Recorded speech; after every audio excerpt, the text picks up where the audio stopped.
Beyond the Feature. I'm Dr. Patrick Jones, and today we're talking about something that most organizations have. Many organizations have struggled with, and a surprising number of organizations have quietly given up on without realizing it. We're talking about the intranet, specifically how to design one in SharePoint that people actually want to use. As always, BeyondTheFeature.com has everything related to this show, and drpjj21.com has more about me and what I'm building. So here's a question I want to throw out there. When's the last time someone on your team opened the intranet voluntarily? Not because they had to find a specific form or not because someone sent them a link, but because they thought, hey, let me check the intranet and see what's going on for our organization. For most organizations, the honest answer is not often, if ever, probably never. And that's the problem with most intranets. They're not bad technology. SharePoint in particular is an incredible, capable platform. The problem is that most intranets are built as IT projects rather than as employee experience projects. Someone gets the task, sites get created, contents get uploaded, a launch email goes out. And then 6 months later, the thing that was supposed to be the digital heart of the organization is a ghost town. Technically, it's alive, but practically ignored. Now, research from Simpler's 2024 State of Intranet report found that nearly 60% of intranet program managers aren't sure what their intranet's purpose is. 60%. And when people running the intranet don't know what it's for, you can imagine how confused the employees using it must feel. Now, today's episode is about fixing that. We're going to walk through what a well-designed SharePoint intranet actually looks like, from the architecture decisions that you make before you build the first page, to the design principles that make it usable, to the content and governance practice that keep it alive long after its launch. And we're going to talk about the things that kill intranets too, so you can avoid them. If you're building one or recognize them and you're trying to rescue one, All right, let's get into it. Before we talk about what to do, let's spend a few minutes on why so many intranets fail. Because I think that's understanding that failure pattern is what makes the design principles we're about to discuss feel urgent rather than optional. The numbers are striking. Studies suggest that up to 40% of intranets fail to achieve sustained adoption within their first year. Not 40% of bad intranets, 40% of all intranets, including the ones that organizations invested real time and money in building.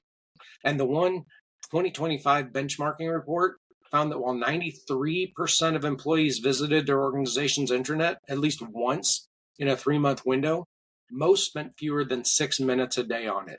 6 minutes. That's barely a glance. So what's going wrong? When you look at the research, the failures consistently trace back to the same handful of root causes. The first one is launching without a clear purpose. Nearly 29% of intranets fail specifically because of unclear governance and purpose. It's the single biggest cause of intranet failure, above poor technology or low engagement. When you don't define what the intranet is before you build it, you end up building something for everyone and useful for no one. Is it the place for HR policies, company news, project collaboration, IT support tickets, all of the above? If the answer is all of the above with no clear hierarchy of what matters most, the intranet feels cluttered and confusing right from the start. The second root cause is designing for the organization chart rather than the employee. Most intranets are structured the way the organization chart looks. A section for HR, a section for finance, a section for operations, and so on. That makes sense from an organizational perspective. It makes very little sense from a user perspective. Employees don't experience their workday through the org chart. They experience it through tasks, things they're trying to find, things they're trying to do, problems they're trying to solve. When the intranet's structure doesn't reflect those tasks, finding anything requires navigating a hierarchy that doesn't match how anyone actually thinks. Now, the third root cause is stale content. Nothing kills an intranet faster than content that's obviously out of date. If someone clicks on a policy document and sees it was last updated 3 years ago, they've already stopped trusting that intranet as a reliable source for information. They'll go back to emailing HR directly. They'll ask a colleague in Teams. They won't come back to the intranet for that kind of information because it let them down. And research confirms it. Without clear content ownership and governance, outdated content accumulates quickly. And what started as a useful resource becomes a cluttered, unreliable system. Now, the fourth root cause is treating the launch as the finish line. Too many internet projects have enormous energy going into the build, a launch event, and then nothing. No ownership model for ongoing maintenance. No metrics to understand whether it's being used. No feedback loop from employees about what's missing or broken or needed. The intranet gets built and then handed off to whoever is willing to own it, which is sometimes nobody. And every one of those failure modes has a solution.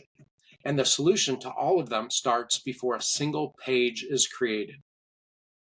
Now, the single most valuable thing you can do before you open SharePoint and start creating sites is spend time with the people who are going to use the intranet.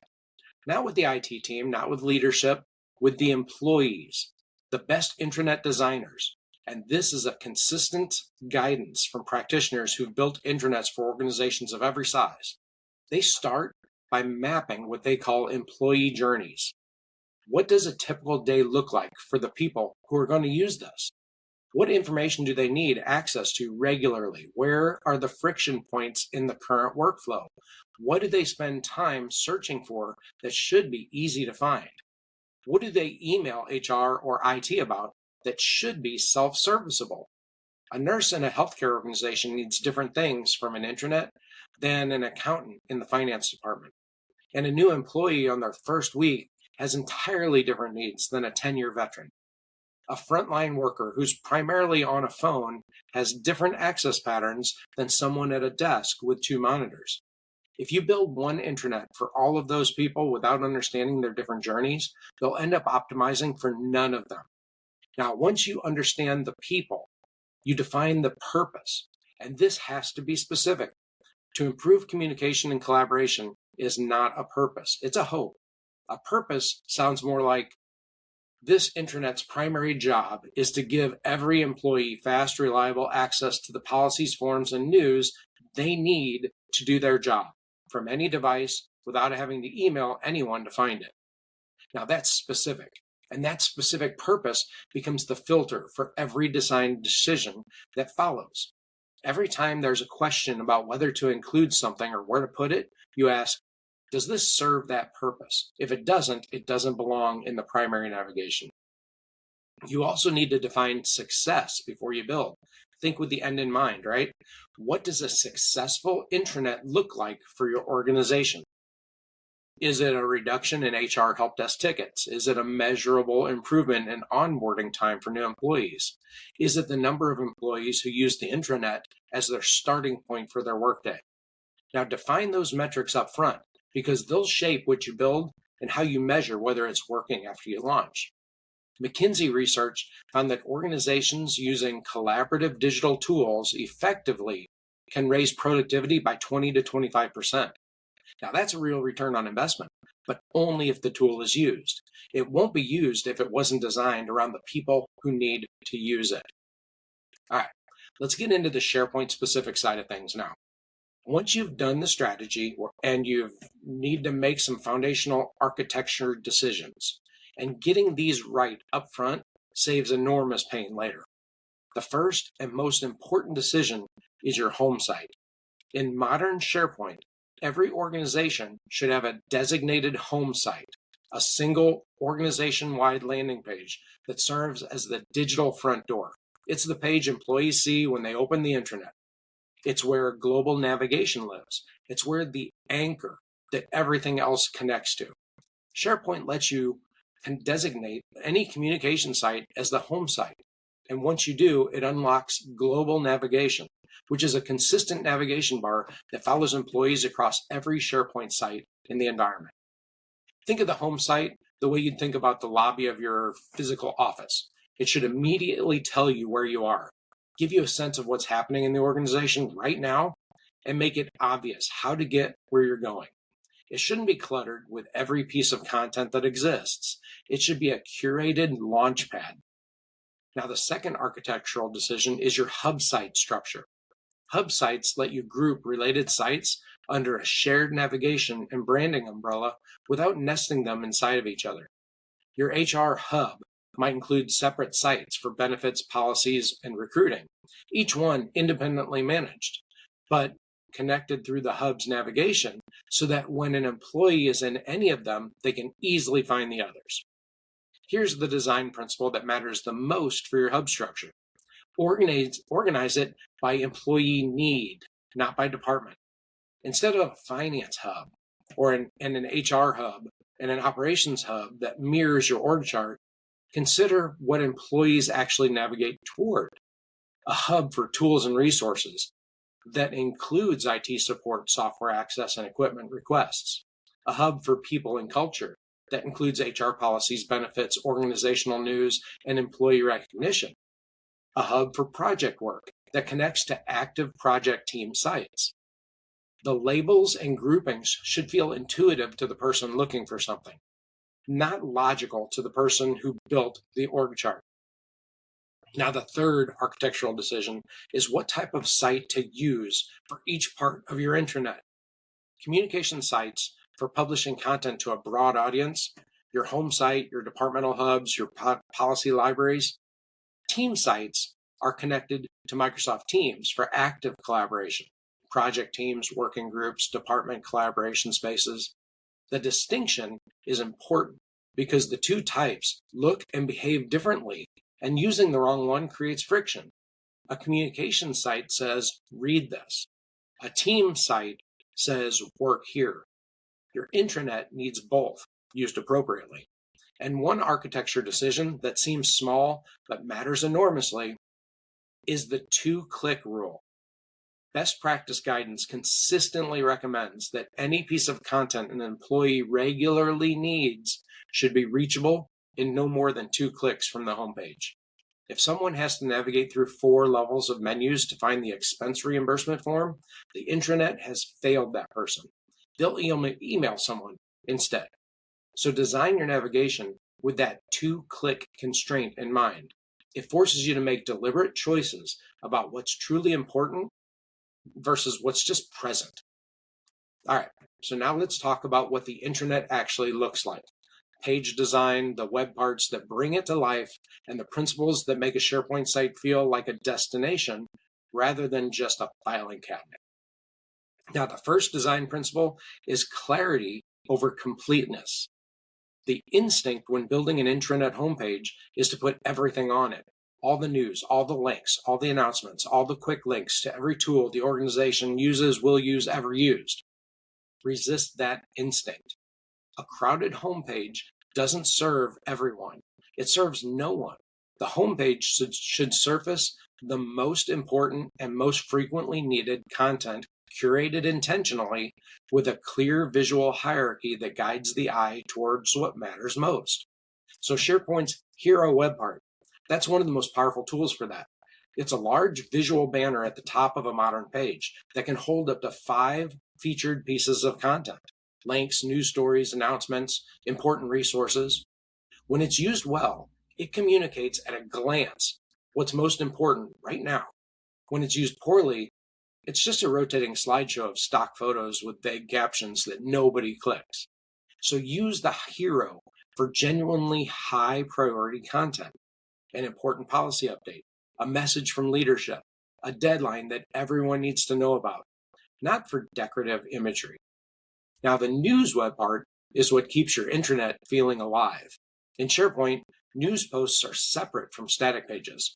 They're time-stamped, they appear in a feed, and they can be configured to roll up from multiple connected sites into one place.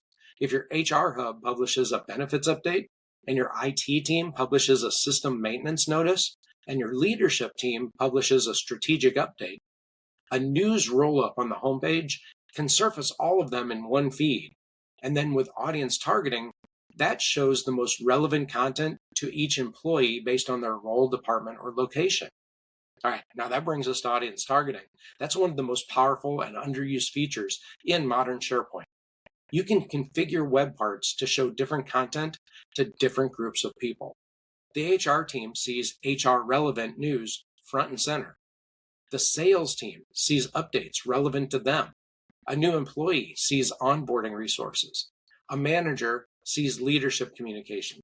Everyone lands on the same homepage, but the content they see is personalized to them. That personalization is what makes an intranet feel relevant rather than generic. And relevance is what drives return visits. A few other web ports worth knowing about for intranet design. Quick links. That's for curated link collections with icons that make navigation scannable. There's people search and the people directory web parts for finding colleagues and their contact information.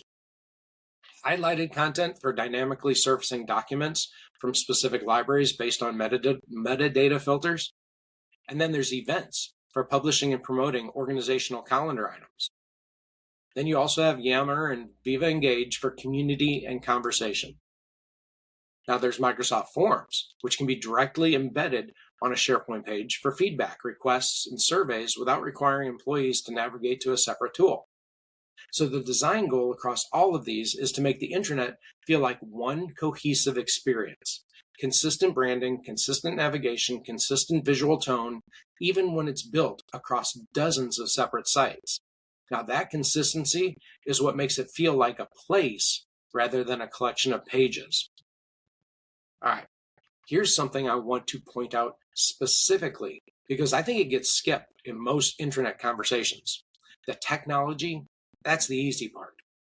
Getting SharePoint set up, choosing web parts, designing pages, that's learnable, that's doable, and honestly, it's kind of fun. Now the hard part is content. Specifically, making sure the content on your intranet is current, accurate, relevant, and owned by someone who cares about keeping it that way. It's very important. Every page on your intranet needs an owner, not a team, not a department. A specific person who is accountable for the content on that page, keeping it updated, reviewing it periodically, and retiring it when it's no longer accurate. Without that accountability, content decays. Policies that changed 2 years ago still display their old version. Staff directories list people who've left. Event announcements sit on the homepage for months after the event. And every piece of stale content erodes the employee trust in the intranet as a reliable source of information. Now, SharePoint has built-in tools that can help with this. You can configure page expiration dates, which is a date after which the page is flagged for review by the owner. You can set up news posts with automatic expiration so that time-sensitive announcements don't linger. You can use SharePoint's built-in analytics to see which pages are being visited and which ones aren't, and use that data to make informed decisions about what's worth maintaining and what should be archived or removed. A content calendar is another governance practice that the most successful intranets use. Not for everything. You don't need a calendar entry for updating a policy document. But for organizational news, leadership communication, seasonal content, and campaign-driven content, a shared editorial calendar helps ensure that the intranet has a regular, predictable cadence of fresh content. An intranet that publishes something new every week feels alive. One that was last updated 3 months ago feels more abandoned. And here's one governance principle that I think separates the intranets that thrive from the ones that stagnate. The intranet needs an owner at the organizational level, not just at the page level. Someone or a small team whose job it is to care about the intranet as a whole, to review the analytics, to run the editorial calendar, to gather feedback from employees, to push content owners to update their sections, to make the case to leadership for the intranet's value. Without that organizational level ownership, the intranet gets treated as infrastructure, something that's there like the lights in the ceiling that nobody thinks about until something goes wrong. All right, now let's talk about the things that consistently undermine intranet success. Don't mirror the org chart in your navigation. We've touched on this, but it's worth repeating because it's so common and so important. Employees don't think in org chart terms when they're looking for something. They think in task terms. Build your navigation around what they're trying to do, not around who reports to whom. Don't launch without a governance plan. The launch is not the end of the project. It's the beginning of the operational phase. If you don't have content owners, a review cadence, and a clear owner for the intranet as a whole before you launch, you're setting the intranet up to decay from day one. Don't put everything on the homepage. The homepage's job is to be the best possible starting point for the most common employee needs. It's not a repository for every piece of content that exists. Curate aggressively. If it's important, it's on the homepage. If it's available, it's findable through search and navigation. Those are two different standards, and they shouldn't be confused. And don't forget search. Microsoft Search is built into SharePoint, and it's powerful. It's right across the top of the SharePoint site.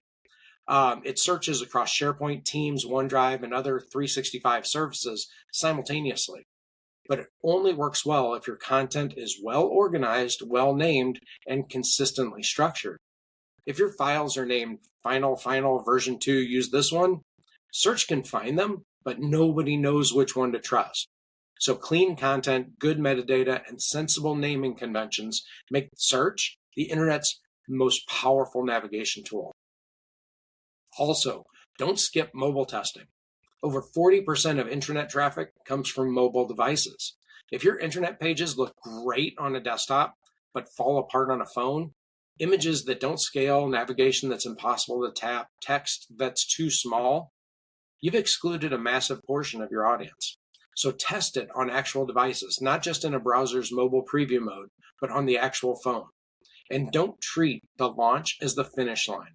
The best intranets are never finished. They evolve. They respond to employee feedback. They grow with the organization. So build a rhythm of regular review, regular updates, and regular communication about what's new and useful on the intranet. And the internet will stay relevant. Let it sit untouched, and it'll be forgotten. Now, before I close, I want to spend just a couple minutes on measurement, because it's one of the most neglected aspects of intranet management and one of the most important. SharePoint has built-in analytics at both the site level and the page level. You can see how many people visited a page, how often, where they came from, and what they did next. That data is valuable, not just for understanding what's working. It's valuable for making the case to leadership that the intranet is worth investing in. If you can show that the benefits page is visited by 85% of the organization during open enrollment, that has value. If you can show that the IT service portal reduced help desk tickets by 30%, that's a business case. The metrics that matter most for intranet success aren't vanity metrics like page views. They're outcome metrics. Did the intranet reduce the time it takes to onboard a new employee? Did it reduce the volume of where do I find the form for emails to HR? Did employee engagement surveys show an improvement in how connected people feel to organizational news?